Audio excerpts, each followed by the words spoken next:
San Antonio is the goal, but Boise is the first step. 1 year after making it all the way to the national championship, Gonzaga starts its 20th straight NCAA tournament in a place they've never played this time of year. The program's pursuit of another milestone begins in Taco Bell Arena. Thanks for joining us for KREM 2's Bulldog Madness special with Evan Closky. I'm Darnay, Tripp, and Evan, this is what we wait all season long for. Yeah, I'm pumped up. How about those beats that Tony Black was dropping off the top there? Well done, Tony Elias. But yeah, when we entered this year, the team was coming off a national championship game appearance. We didn't know what to expect. We had some highs early on where we thought this team could do some things. We had some lows in the middle of the season, but right now where they're sitting, it looks like they're peaking at the right time. There's no question about it. Let's take a look at the matchup, what's ahead of the Zags in their first game of the season. Of course, Evan, beginning with UNC Greensboro. Yeah, I mean, this is a monster matchup. Again, 10:30. You're going to want to check it out on the cable channel TNT, and it is right here in Boise. It kicks off the action. Gonzaga taking on UNC Greensboro, a matchup we have not seen between these two teams. Yeah, the first ever meeting. We got a chance to see both programs as well as the other 6 teams that are in Boise this week. The eve of game day, always a great time when we see them all go to work. Zags were the 3rd team to take the practice floor in Taco Bell Arena. As you might expect, they were welcomed by a strong contingent of Gonzaga fans. You had to love the news when they found out that they were staying relatively close to home. Some from the Boise area, others made the easy trip from Spokane. Bulldogs arrived in Boise on a roll. 14-game win streak, the longest in the country. They also come in motivated to build on the success of last March, as well as the disappointing note their historic season ended on. For this locker room, we know we want to win. Last year was like the same mentality. We didn't care what seed we were last year, and it was kind of like that way this year. Like, whatever seed we are, we're going to, listen to our coaches. They always come up with good schemes and stuff like that for the opposing team. So, we just want to lock in and give ourselves the best chance to win it. Last year, we know how close we was, and we know that we have what it takes to get back. It's just, the time we put in this year and doing the little things during the game and see if that all adds up and see if it falls our way. The UNCG is the first team in their way. Wes Miller's squad 27-7. The Southern Conference champs ranked 82nd according to Ken Pomeroy. Francisco Alonso, a prolific shooter that fuels them offensively, averaging over 15 points a game. Marvin Smith, their only other double-figure scorer. James Dickey, a 6'10 forward, and the SoCon Defensive Player of the Year. Mark Few gave this Spartans team nothing but praise during his press conference today, and this is a scrappy bunch. As intense of a practice we've ever seen the night before an NCAA tournament game. They were getting after it. They described themselves as parking lot players, ready to take on anyone, anywhere, anytime. And even though this program hasn't been on the big stage since 2001, they're looking to take advantage of an opportunity against Gonzaga in the opening round. I think we really, really value competitive junkyard dog type of guys, whether it's staff or players. And I think this year you can see that when you watch our team play that, we're not perfect, but we've been a team that really values competing and really values sticking together and fighting through adversity. So I hope people see our grit and our toughness and our togetherness when they take the floor. And I hope people realize that we're just a bunch of guys that love hoops. This program has been working so hard to get to this point, and now, of course, we have a lot of respect to Gonzaga, but we're not scared of anybody. So we're just gonna go out there and do our part. Alonso's been dropping some awesome sound bites all week long, by the way. And when the draw came out and we saw UNC Greensboro as the team that popped up, we were like, okay, we have a lot of learning to do. Not much in common with Gonzaga. I mean, we can go from program prestige to pace of play, geographical locations. I mean, these two schools seem like they could not be any more different, including the fact that they've never played each other. And then in the fine print, you can see for the Spartans, they have a guy, a director of ops, or director of basketball ops, Kyle Bankhead. At Gonzaga, we love our former players, but unfortunately we can't hire every one of them. Former Bulldog Kyle Bankhead was built to be a coach from day one. Kyle Bankhead congratulating Blake Stepp. Incredibly hard worker, incredibly driven, selfless, would do whatever it takes. Head coach Mark Few, as well as assistant Tommy Lloyd, know Bankhead well. They still have the same concepts, different plays, different players. But reminiscent times served the former player better on Thursday than the current coaches. You know, the competitive side of you is like, Kyle really knows our program well. And, not that he's been scouting us all year, but I'm sure he's watched us closely, and he's going to be a little more familiar than maybe some other people. The former Gonzaga walk-on played from 2001 to 2004 and is now in his first year as the director of basketball operations for who else? UNC Greensboro. I got to be honest, I had mixed emotions.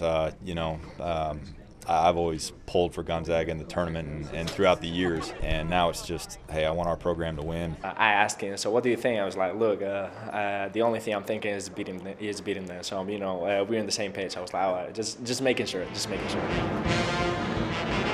It's all about business for Bankhead and the Spartans coming to Boise, but it will still be a reunion of sorts, which is something he was prepared for on Selection Sunday.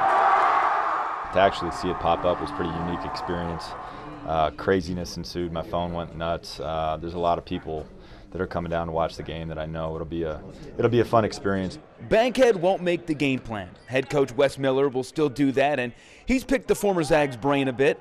But once the Spartans step on the court, those old days playing in the kennel will take a step back for a few hours. It's just another game, although there's a lot of memories, and I got a lot of friends up there. It's still about our program winning this game and playing the best we can. As for Mark Few and company, hopefully their former player hasn't been plotting against his alma mater when he has come back to campus. I'll have to check, see if Kyle's got some camera up in the McCarthy Center they put in there over the summer.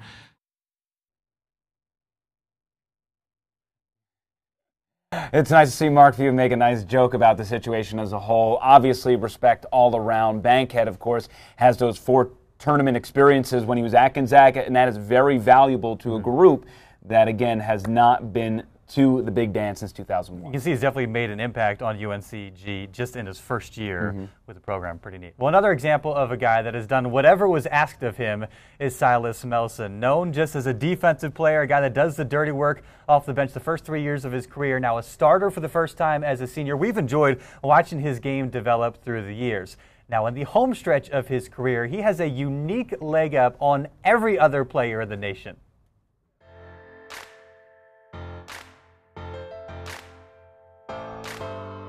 Nobody else in the country, in terms of active college basketball players, has won more games than you. I mean, that's pretty neat to be at the top of the list, right?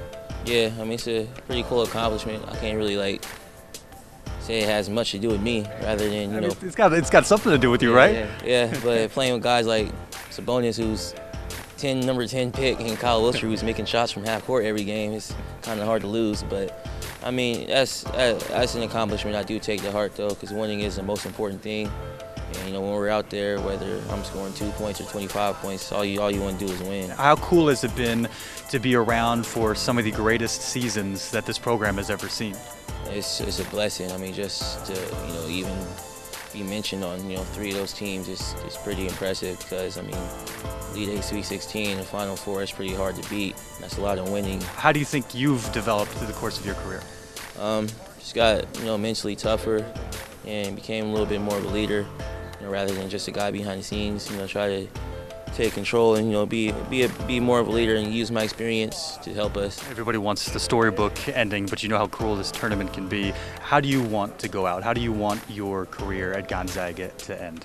Well, obviously I want to go out a champion, but I mean, aside from that, I just want to go out giving it my all. I don't want to be one of those guys that's laying down, walking to the locker room crying, saying that I should have done this or I could have done that. I would rather, give it all out.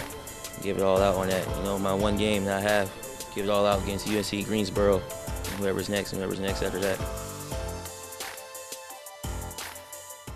There's certain guys you can go to that have a good pulse for the team. Will let you know exactly, a good barometer where the team's at. Silas is one of those guys, been a joy to cover. How about 124 career wins, second only in Gonzaga history to Shemek Karnowski, who last year became the winningest Division I basketball player in college hoops history, a cool 137 for the big fella. And you've got your favorite Silas Melson stat, right? My favorite stat, Silas Melson, or I should say Gonzaga is 39-2 when Silas Melson scores double-digit points, and in one of those losses, it was a double OT loss to Florida. Gets to 10 tomorrow. You've got to feel pretty good about Gonzaga's chances. Keep an eye for it. All right, we've got to take a timeout, but much more coming up after the break, including one very noticeable difference around the Gonzaga program the last couple of seasons, thanks to this guy. Rui Hachimura has drawn media members from across the globe, including one I spoke with about the impact Rui is making back home. Plus, Tony Black will be back with us to talk about the ladies as they, too, get set for their first-round matchup against Stanford. We're just getting started with this live edition of Bulldog Madness.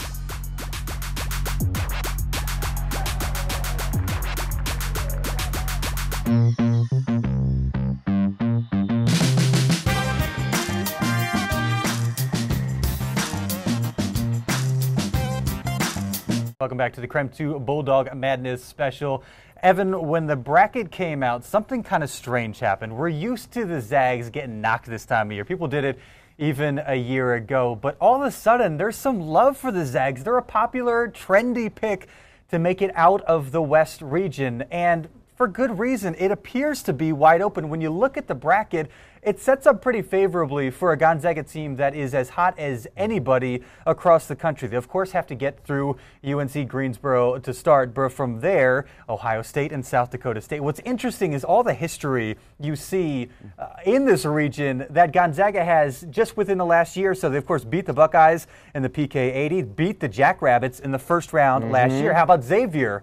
The #1 seed in the region. Zags handled them with ease in the Elite Eight just a year ago. However, there's some bad memories as well. UNC sitting there as the #2 seed, of course, knocked off Gonzaga in the national championship game a year ago. San Diego State, the 11th seed, they beat the Zags back in December. But all in all, you take a look back, glance at the bracket, glance at the region, you like Gonzaga's chances about as well as anybody's. It's pretty odd that you have, outside of the UNC Greensboro game, an opportunity to go to the Final Four and on that road play teams that you've played within the past 365 days. Yeah. That is not normal. So much for the committee not wanting to schedule those rematches. There could be plenty of them along the way. And not to mention that San Diego State's also in the region as well, which is a team that obviously Gonzaga is very familiar with. So there are just many things to point to when it comes to this team and why Gonzaga is successful and why Gonzaga can not be successful. Now, first, let's talk about the ways that Gonzaga can be successful. And first off,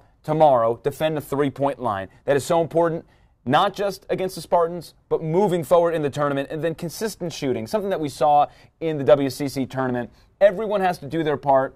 We got like 6 players who average double-digit points, almost 6 players. Melson there is at like 9.3 or whatever. And among those 6, one star has to emerge. It doesn't have to be the same guy every single night like Tilly was doing in Vegas. It can be a different guy, but someone has to step up and be that 20 points in a game. And those, if you can do those 3 things, they will make it to the Final Four. Now, as for the ways they would falter, defensive woes. We've seen at points them just give up points. At will. I mean, it's just like bing, bang, boom. All of a sudden, you gave up 10 points in 3 minutes. Can't be doing that. Josh Perkins struggling. Now, we saw some struggles in the WCC tournament shooting, but not necessarily with other parts of his game. What I'm talking about is what we saw at San Diego State, where just everything is off the rocker. Usually, if he is producing points-wise, Gonzaga is in a very good spot. If he is not, someone else really needs to overcompensate for that. And finally, Jonathan Williams III getting in foul trouble. Not usually a very big issue for him, but nonetheless, in 21 games, his 2 seasons with Gonzaga, he has averaged, 8 points and 4 rebounds in the 21 games where he's played 22 minutes or less. A little convoluted stat there. 22 minutes or less, 8 points per game, 4 rebounds per game. That's a problem. Jonathan Williams is the anchor to this team. And if he's not on the court, they're going to have some serious issues. It's going to be a fun battle with James Dickey, who kind of is a similar type of player from Jonathan Williams. Well, Gonzaga is no longer just a national program. They are an international program because of all the talent they've brought in from across the globe. One of those guys, one of the most unique instances is Rui Hachimura. He's drawn in media influence from back home in Japan. Media members from Japan follow the Zags wherever they go. There are about 10 media members from across the ocean in Las Vegas for the WCC tournament. There will be more across the way in the NCAA tournament. I got a chance to talk to Kazushi Yabuchi, who is a program director for Fuji TV, a major network in Japan. While he visited Spokane, we discussed the influence of Rui in Japan. Like 4 years ago, when he was a high school student, I followed him.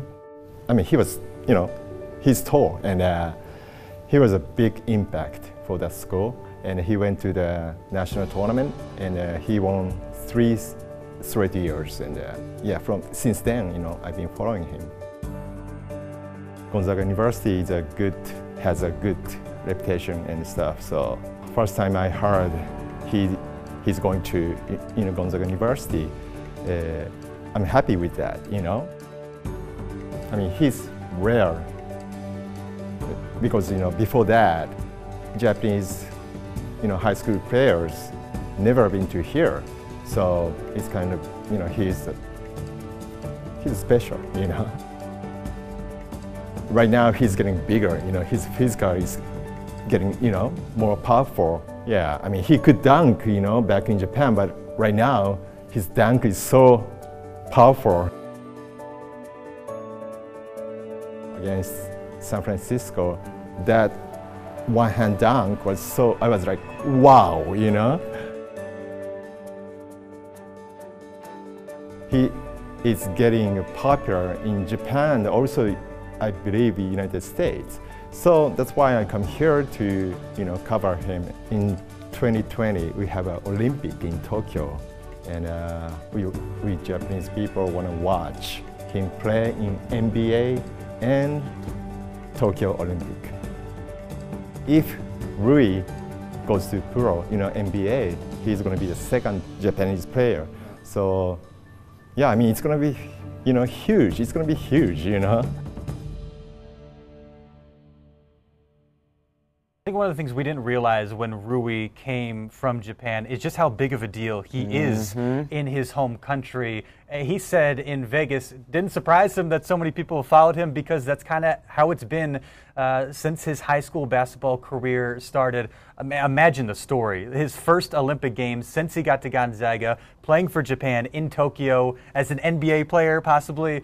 It's just amazing stuff. And interestingly enough, basketball fans in Japan are familiar with Gonzaga because the two guys, Robert Sacre, Ira Brown, each played professional ball in Japan. Pretty amazing stuff. Yeah, I think we all just need to recognize how special of a talent Rui is, and you got to see him play because at most one more year here at Gonzaga. And he's good for just at least one phenomenal play every game, something that kind of blows your mind like he did against San Francisco. Yeah, so now that we got to transition from the men's basketball team, we got plenty coming up with the women's basketball team out at Stanford and Palo Alto. We'll have more from them. Tony Black coming in with us. We'll be right back.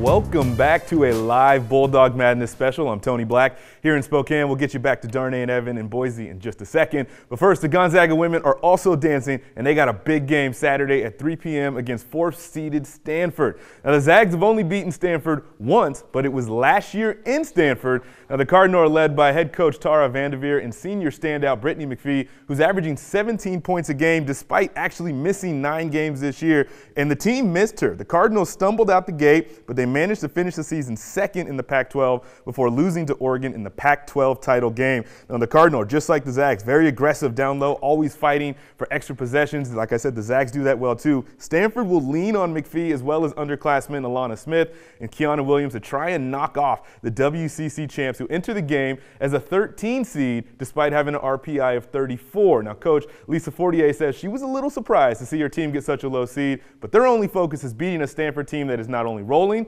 but has some familiarities with Gonzaga too. I know that similar to us, they've had a lot of injuries throughout the early part of the season. Brittany McPhee is tough.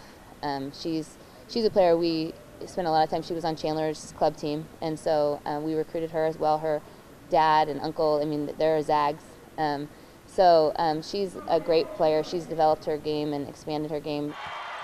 So when you stack up these two teams against each other, some of the similarities come to an end. Both teams force a lot of turnovers, though Gonzaga has a +3 advantage in turnovers while Stanford has a -1. 48 preaches defense, and the Zags are holding opponents to under 60 points a game while scoring more than 72. And 48 also preaches rebounding, and that's something that both Stanford and the Zags do well, with each averaging nearly 40 a game. So again, tip-off between Gonzaga and Stanford is on Saturday at 3 p.m. Pacific time. You can watch the game on ESPN2 or on their ESPN app. The winner of this game would face the winner of Missouri versus Florida Gulf Coast. All right, that's a wrap for me, but let's get it back out to the fellas there in Boise. Darnay, Evan, take it away.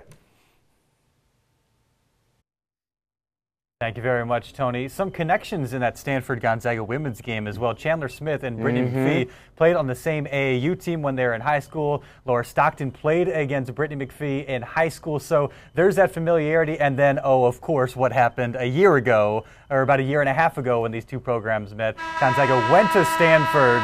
And show's not over yet. Over the Cardinal. And they didn't even have to do it at the Horn, although it was a tight finish. But, yeah, I mean, first off, Gonzaga getting a 13 seed.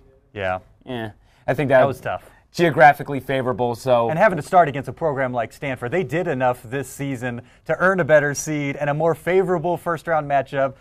But sadly, that's just kind of sometimes how it pans out in the women's NCAA tournament. Look, don't count them out, and don't count these Zags out when they start against UNC Greensboro tomorrow. We're going to break down that matchup one last time. Some predictions along the way. We'll be right back.